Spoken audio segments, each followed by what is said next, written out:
Illinois.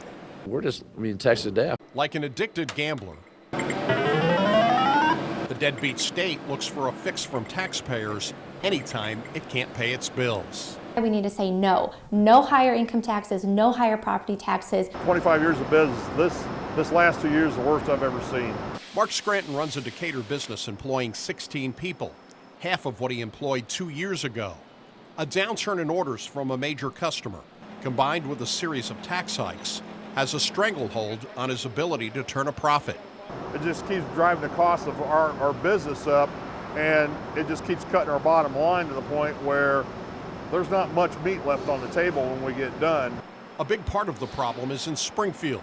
Lawmakers spending $4 billion a year more than they take in, the worst credit rating in the country, are demanding higher taxes to end Illinois' budget woes. I think it's too easy for we politicians to say people that I represent are not paying enough. If we've learned anything in Illinois, is that giving government more money does not solve the problem. It only underwrites more of the same bad behavior.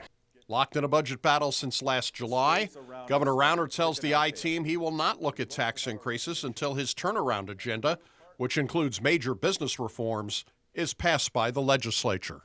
Only doing a big tax hike with no structural reform so we grow, I won't do that. We need to grow the economy. If we grow, we'll actually generate billions of new revenue at the rates we're at now. Cut my taxes, let me grow my business. By growing the business, I will actually generate more tax revenue. The state's budget crisis has choked off money to schools and local governments, forcing increases in property, utility, hotel, and gasoline taxes.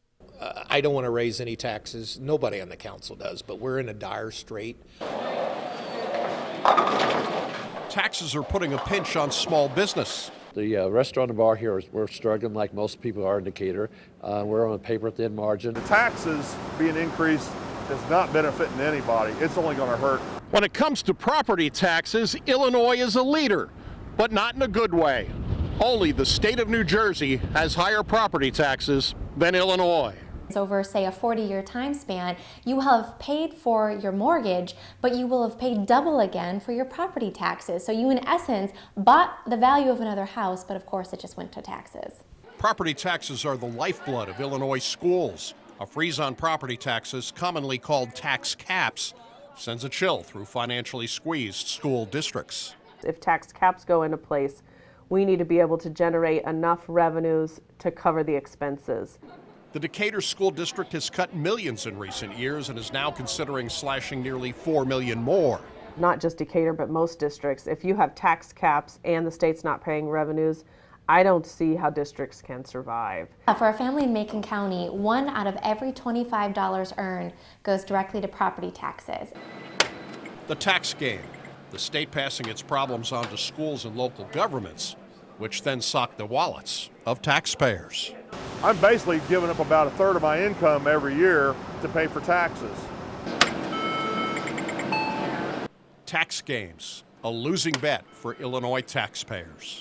For the I-Team, Doug Wolfe, WAND News.